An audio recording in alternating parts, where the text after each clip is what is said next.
Hi guys, எல்லாருக்கும் வணக்கம் and welcome to my channel. So என்ன பார்க்க போகிறோம் அப்படின்னா வந்துட்டு பாலையா சாரோட டாக்கு மகராஜ் அப்படிங்கிற அந்த படத்தை பற்றி ரிவ்யூ பண்ண போகிறோம். ஸோ இந்த டாக்கு மகராஜ் படம் எப்படி இருக்கு, நல்லா இருக்கா அப்படின்னு கேட்டிங்கன்னா வந்துட்டு ஒவ்வொரு பில்டப்பு, ஒவ்வொரு கிரேஸு, ஒவ்வொரு ஆக்டிங் இந்த மாதிரிலாம் இருக்கா அப்படின்னு கேட்டிங்கன்னா வந்துட்டு அதை பற்றி ஃபுல் டீட்டெயில் ரிவ்யூ சொல்ல போகிறேன். அதுக்கு தான் வாங்கிட்டு வந்திருக்கிறேன். ஸோ வாங்க நம்ம வீட்டுக்குள்ள போகலாம். இது உங்கள் மாஸ்டர்.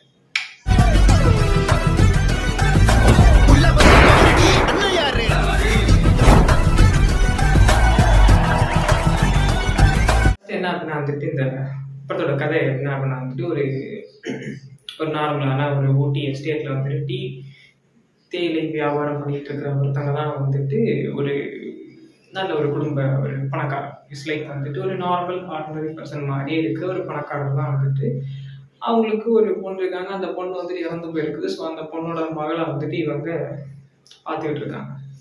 இப்படி அவங்க வாழ்க்கை கடந்து போயிட்டு இருக்கும்போது வந்துட்டு திடீர்னு ஒரு பிரச்சனை அவங்களை நோக்கி வருது.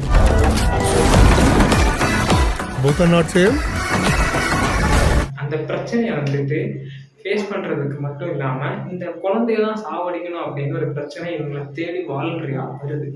அப்ப அந்த பிரச்சனைக்கு வந்துட்டு இவங்க என்ன பண்றாங்க அப்படின்னா, பாலையா சார் வந்துட்டு பதில் இது பண்ணப்படுது. லைக் வந்துட்டு அந்த குழந்தைய காப்பாற்றுறதுக்காக இவர் ஒரு இடத்துலேருந்து வந்து அந்த குழந்தைய வந்துட்டு எப்படி காப்பாற்றினாரு, அதுக்கப்புறம் என்ன நடந்துச்சு. அண்ட் அதுக்கு முன்னாடி வந்துட்டு ஒரு ஃப்ளாஷ்பேக் ஸ்டோரியில் இட்ஸ் லைக் வந்துட்டு தண்ணிக்காக கஷ்டப்படுற அந்த ஒரு ஊருக்காக வந்துட்டு இவர் எல்லாம் கஷ்டப்பட்டாரு. ஸோ இப்படிங்கிற ஒரு மாடலேஷனான ஒரு கதை தான் வந்துட்டு இந்த டாக்கு மகராஜ் அப்படிங்கிறது.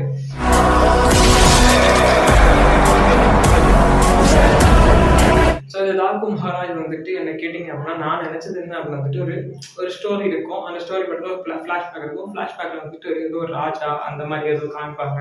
இல்லை வந்துட்டு ஏதோ ஒரு இட்ஸ் லைக் ஒரு காட்டுக்குள்ளே வாழ்ந்துட்டு இருக்கிற ஒருத்தனை வந்து காமிப்பாங்க அப்படின்னு நான் நினச்சேன். பட் ஆனால் அந்த மாதிரி இது வேற மாதிரி இருக்குது.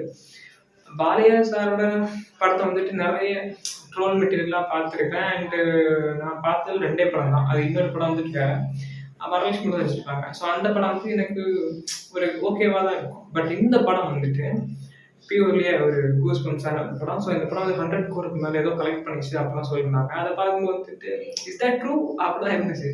பட் படத்தை பார்த்ததுக்கப்புறம் எஸ் இது ட்ரூ அப்படி மாதிரி எனக்கே வந்துட்டு தோண ஆரம்பிச்சிருச்சு. பிகாஸ் அந்த படத்தோட ஸ்டோரி லைன், ஸ்க்ரீன் பிளே, கதை கண்ணோட்டம், முன்னோட்டம் எல்லாமே பயங்கரமாக இருக்கு.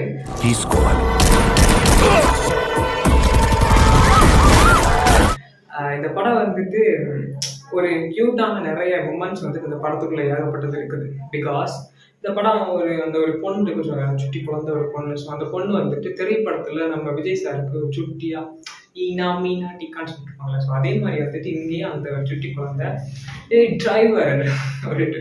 ஸோ அதெல்லாம் கேட்கும்போது வந்துட்டு ஒரு மாதிரி பயங்கரமா நல்லா இருக்குல்லப்பா, சூப்பராக இருக்குல்ல அப்படின்றோம். அண்ட் மாசான சீன்ஸுக்கு வந்துட்டு இந்த குழந்தைய சூப்பராக யூஸ் பண்ணியிருக்காங்க. இட்ஸ் லைக் வந்து இப்போ தலைவர் அங்கேருந்து வந்துட்டு இருக்காரு அப்படின்னா வந்து இந்த குழந்தை ஓடிட்டே இருக்கும்போது வந்துட்டு திடீர்னு பார்த்து பேக் ஸ்டெப்பில் அப்படியே மூணு போட்டுட்டு போகும். அப்போ வந்துட்டு தலைவர் என்ட்ரி கொடுக்குறது, இந்த பொண்ணு போகிறதும். ஸோ அதை பார்க்கும்போது நமக்கு வந்துட்டு பாதையா வாங்க அப்படின்னு சொல்கிற மாதிரி தான் இருக்குமே தவிர பாதையா போங்க அப்படின்னு சொல்கிற மாதிரிலாம் இருக்கா. ஸோ ரொம்ப சூப்பராக இருக்கும். నానాజీ అమ్మ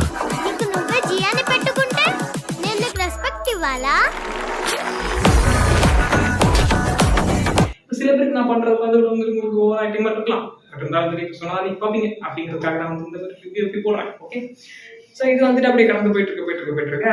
நிறைய விஷயத்த வந்து இவர் கண்டுபிடிச்சிட்டே இருக்காரு. ஆனா இவர் வந்துட்டு ஃபிளாஷ்பேக்ல இவர் இன்ஜினியர். ஸோ இன்ஜினியரா இருக்கிற ஒருத்தர் வந்துட்டு எப்படி இதெல்லாம் கண்டுபிடிக்கிறார் அப்படின்னு வந்துட்டு சில பேரோட கஷ்ட துன்பங்களை பார்த்ததுக்கு அப்புறம் இவர் வந்துட்டு செய்யப்படுறாரு. இந்த மாதிரி சரி நான் இப்படி பண்ணணும், இப்படி பண்ணாதான் என்ன ஆகும் அப்படின்ட்டு வில்லன் ஒரு ஒரு ஸ்டெப் முன்னாடி வைக்கிறதுக்கு முன்னாடி இவர் அதுக்கு முன்னாடி 10 ஸ்டெப் முன்னாடி வச்சு போயிடுறாரு. ஸோ அந்த மாதிரி தான் இந்த படத்தோட கதை போகும். இந்த படத்தை நான் பார்க்கும் வந்துட்டு எனக்கு ஒரு படம் ஞாபகம் வந்துட்டே இருந்துச்சு. சரி, அர்ஜுன் சார் நடிச்சிருந்த ஒரு படம். அந்த படம் பேர் தான் ஞாபகம் வரல. அந்த படத்தை வந்து குழந்தையை காப்பாற்றுறதுக்காக போயிட்டே இருப்பாரு. இங்க இருந்தோ வருவாரு, குழந்தைய காப்பாற்றிட்டே இருப்பாரு. திரும்பி பார்த்தா குழந்தைய காணும். அப்புறம் வந்துட்டு ஒரு கண்ணோட புதுசாக மாதிரி அந்த குழந்தை காணாம போகாது. அந்த குழந்தைய கொல்றதுக்கு ட்ரை பண்ணுவாங்க. அந்த குழந்தைய காப்பாற்றுறதுக்காக நிறைய விஷயம் வந்துட்டே இருக்கும். ஸோ அது வந்துட்டு இந்த படத்துல செமையா காமிச்சிருக்காங்க. அண்ட் டாக்கு மகராஜ் அப்படிங்கிற இந்த ஒரு கதை கண்ணோட்டம் வந்துட்டு ஒரு ஸ்டெப் சூப்பராக போயிட்டு இருக்கு. ஜாலியா, காமெடியா, ட்விஸ்டா எல்லாமே சூப்பராக போயிட்டு இருக்குது. பட் அந்த ஃப்ளாஷ்பேக் சீன்ஸ் வரும்போது வந்துட்டு அப்படியே அது அது எப்படி இருந்துச்சுன்னா வந்துட்டு கதிரேசன் அது மாதிரி இருந்துச்சு. லைக் விஜய் சாரோட கத்திங்கிற கதிரேசன். ஸோ அந்த மாதிரி பேட்டர்னை பார்த்த மாதிரி இருந்துச்சு. பட் அது கிடையாது. ஆனால் அதுதான். பட் அதுவும் இல்லை. லிங்கா படத்தை கனெக்ட் பண்ணுற மாதிரி இருந்துச்சு. ஒரு பாலை கட்டி கொடுக்கணும், அணை அணை அணை கட்டி கொடுக்கணும் அந்த மாதிரி. ஸோ தமிழ் படத்தில் நிறைய படத்தை பார்த்த மாதிரி இருந்துச்சு, பார்க்காத மாதிரி இருந்துச்சு. பட் நல்லா இருந்துச்சு. ஸோ நமக்கு இதை பார்த்த மாதிரி இருக்கு, அதை பார்த்த மாதிரி இருக்குன்னு கேட்டால் நமக்கு நல்லது படம் என்டர்டைன்மெண்ட் ஆயிடுச்சு. அதான் எனக்கு முக்கியம். ஸோ என்கிட்ட வந்துட்டு படம் நல்லா தான் இருக்குது. ஸோ நீங்களும் வந்துட்டு மறக்காம ட்ரை பண்ணி பாருங்க. వాడి ముందు నువ్వు కాదు నేనుండాలి. அவரோட ஒரு ஒரு பஞ்சு டைலாகு இந்த அதெல்லாம் பார்க்கும்போது தான் வந்துட்டு கிரிஞ்சா ஓவர் ஆக்டிங் மாதிரி இருக்கும். ஸோ அதெல்லாம் வந்து நிறைய ட்ரோல்லாம் பண்ணிட்டு இருப்பாங்க. அது எப்படி ட்ரோல் பண்ணுவாங்க அப்படின்னா வந்துட்டு, நான் வந்துட்டேன்டா, ட்ரபிள் இஸ் ட்ரபிள் அப்படி சொல்ற மாதிரி நிறைய விஷயங்கள் வந்துட்டு அவரே கிரிஞ்ச் மாதிரி பண்ணி வச்சிருக்காரு. அதுக்கு தமிழ் டப்பிங் பண்ணுவானுங்கல்ல, அது அதை விட பயங்கரமா இருக்கும். அது தெலுங்குல கேட்டால் எப்படி இருக்குன்னு தெரிஞ்சு பார்த்து கிடையாது வரைக்கும். ஸோ நம்ம தெலுங்கு ட்ரெய்லர் பார்க்கணும். அவரோட ஓன் வாய்ஸ் டைலாக் எப்படி அவர் டெலிவரி பண்ணுறாரு அப்படிங்கிறது தெரிய மாட்டேங்குது. ஸோ பார்க்கணும். தமிழில் வந்துட்டு அவருக்குன்னே செதுக்கி வச்ச ஒருத்தர் இருக்காருன்னு நினைக்கிறேன் தமிழ் டப்பிங்க்கு. எல்லா படத்துலையும் அதே மாதிரியே போகிறாரு. ஸோ அந்த ஒரு டோன், அந்த ஒரு ஸ்லாங், அந்த ஒரு மாடுலேஷன் அப்படியே கரெக்டாக கொண்டு வர்றாரு.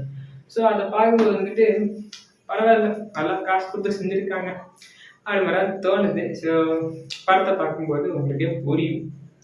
என்ன கேட்டால் அப்படின்னா வந்துட்டு டாக்கு மகராஜ் ஒரு குட் ஃபிலிம். பட் ரொம்ப நிறைய பழைய படங்களில் வந்த மாதிரி தான், நிறைய சீன்ஸு ஸ்டோரி பேட்டர்ன்ஸ் எல்லாமே வந்த மாதிரி தான். பட் அதை வந்துட்டு ரொம்ப நாள் கழித்து ஒரு பாலியா சாரோட படத்தில் ஒரு எமோஷ்னலாக கொஞ்சம் கனெக்டாகி கொஞ்சம் காமிக்கும் போதும், ஒரு குழந்தைய வச்சு அந்த குழந்தைய அப்படியே ஈடுபாடோட கொண்டு போகும்போதும் அதை பார்க்குறதுக்கு நமக்கு வந்துட்டு செம்ம இன்ட்ரெஸ்டிங்காக தான் இருந்துச்சு. அந்த குழந்தையோட சீன்ஸ் எல்லாம் வந்துட்டு அண்ட் அதுக்கப்புறம் அந்த குழந்தை எப்படி இங்கே வந்துச்சு அண்ட் அதெல்லாம் சீன் தெரிய வரும்போது வந்துட்டு நமக்கே கொஞ்சம் கில்ட்டி ஃபீலிங்காக இருக்கும். ஆமாம் இல்லை, நல்லா இருக்குல்ல, ஸோ பாவம் இல்லை அப்படின்ட்டு. அண்ட் அதுக்கப்புறம் வில்லன் சைடு வந்துட்டு உண்மையிலேயே சொல்லணும் அப்படின்னா ஒரு ஆக்ரோஷமான ஒரு கோபமான ஒரு வில்லன் சைடு தான். ஸோ அது வந்துட்டு கரெக்டாக காமிச்சிருந்தாங்க. அண்டு இந்த வில்லனை அழிக்கிறதுக்கு இந்த மாதிரி ஒரு விஷயம் எடுத்தால் தான் முடியும் அப்படிங்கிறதுக்காக வந்துட்டு அதையும் கரெக்டாக காமிச்சிருந்தாங்க. ஏன்னா படத்தில் ஒரு வில்லன் எவ்வளோ தளர்ந்து இருக்கானோ அப்படிங்கிறத பொறுத்தானே ஹீரோவோட மெட்டீரியல் மேலே ஏறும். ஸோ அந்த இது பார்க்கும்போது வில்லனே கரெக்டாக தான். பட் ஹீரோயின் கேட்டிங்க வந்து என்ன சொல்றது, ஊர்வசி அவங்க சூப்பராக பண்ணியிருந்தாங்க. பட் அவங்கள வந்துட்டு சும்மா ஏதோ ஒரு சாங்குக்கு மட்டும் கொண்டு வந்த மாதிரி இருந்துச்சு. மற்றபடி அவங்க வந்து இந்த படத்தில் எதுவும் பெருசாக பண்ணனால. பட் அவங்க என்ன பண்ணுறது, அவங்க கொடுக்குறதுமே அவங்க பண்ண முடியும். ஸோ எந்த அளவுக்கு வந்துட்டு ஹீரோக்கு இம்பார்ட்டன்ஸ் கொடுக்குறீங்களோ அந்த அளவுக்கு வந்துட்டு ஹீரோயினுக்கு இம்பார்ட்டன்ஸ் கொடுங்க.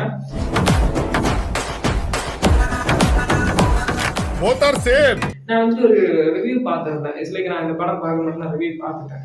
என்ன அப்படின்னா வந்துட்டு ட்ரெண்ட் ஷூட் அப்படிங்கிற ஒரு சேனலில் அவர் வந்து இந்த படம் நல்லா இருக்குது, சூப்பராக இருக்குன்னு சொல்லியிருந்தாரு. அப்போ கமெண்ட்ஸில் வந்துட்டு பார்க்கும்போது இவன் தெலுங்கு படம் மட்டும்தான் நல்லா இருக்குன்னு சொல்கிறான், தமிழ் படம் தான் ஐயா கேவலம் சொல்லிட்டு இருக்காங்க அப்படின்னு சொல்லியிருந்தாங்க. பட் அப்படி அது உண்மை கிடையாது. அவர் நல்ல படம் அதெல்லாம் சொல்லியிருக்காரு. நானும் ஒரு டைம் தப்பாக நினச்சிட்டேன். பட் இந்த படம் பார்த்துக்கு அப்படின்னு எனக்கு தோணுச்சு, அவர் கரெக்டாக சொல்லியிருக்காரு, இந்த படம் நல்லா தான் இருக்குது. ஸோ தெலுங்கு பாலையா படம் அப்படிலாம் இல்லை, நார்மலாக நல்லா தான் இருக்குது. ஸோ மறக்காமல் செக் பண்ணி பாருங்க. அண்ட் ட்ரெண்ட் ஷூட்டில் வந்துட்டு அவர் சொன்னதும் தப்பு கிடையாது, அவர் சொன்னதும் கரெக்டு தான். அவர் சொன்னதே வந்துட்டு ரொம்ப முரண்பாடான ரிவ்யூலாம் கிடையாது, அது கரெக்டாக சொல்லியிருந்தாரு. என்ன கேட்டிங்கன்னா வந்துட்டு ஈஸியாக கரெக்ட். பட் கமெண்ட்ஸில் இருக்கிறவங்களுக்கு நாம் என்ன சொன்னாலும் ஆடியன்ஸ் தான், பட் நம்ம என்ன சொன்னாலும் புரியுமான்னு தெரியல. ஸோ அதனால் வந்துட்டு நான் சொல்கிறதுக்காக இது நம்பலாமல் வேணாமா அப்படிங்கிறது என் படத்தை பார்த்தா முடியும். படம் பார்க்காம வந்துட்டு நீங்கள் ஒரு டோனை வந்துட்டு அங்கே வைக்கக்கூடாது, ஒரு மித்தை வந்து தூக்கி வச்சிடக்கூடாது. ஸோ அது மித்து வந்துட்டு மித்தாவே போயிடணும், மனசுக்குள்ளேயே அழிச்சு விட்ருங்க, சரியா? ஸோ மறக்காமல் வந்து படம் செக் பண்ணி பாருங்கள். அண்ட் மீண்டும் சந்தைக்கு வரை நான் உங்கள் மாஸ்டர்.